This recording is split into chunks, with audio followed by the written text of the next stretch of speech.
I discovered that the eggs I was holding had nothing but shells with no yolk inside. This made me instantly realize something was wrong, so I quickly grabbed another egg to check. It turned out this egg was exactly the same. Not only that, but an entire carton of eggs was completely empty. At first, I just thought I'd been scammed and didn't pay much attention to it. But while I was doing housework after dinner, something strange happened again. As I was cleaning the windows, the wall behind me slowly started moving toward me. In the blink of an eye, it pressed my face against the glass, leaving my entire body unable to move. Just when I thought I was about to be crushed, the wall mysteriously returned to its original position. I thought what had just happened was a hallucination, but the suffocating feeling I'd experienced didn't seem like a dream. As I continued cleaning the windows, I noticed the condensation from my breath still lingered on the glass. That's when I knew everything that had just happened was real. At that moment, I recalled the first day I moved here. The neighbors all had bright smiles on their faces, but only neighbor Michelle said something different. We shouldn't be here.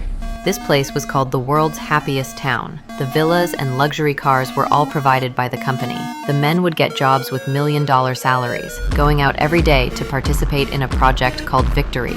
Women only had to do housework and could spend the rest of their time however they wanted, enjoying a wonderful life. To verify whether I was dreaming, I decided to grab some plastic wrap and wind it around my head layer by layer. Just as I was about to suffocate, I quickly tore through the plastic wrap and realized I definitely wasn't dreaming. I quietly got on a bus, wanting to see if there were any other people living near this town. But just then, I suddenly noticed a smoking plane in the sky. The plane immediately crashed into a nearby mountain.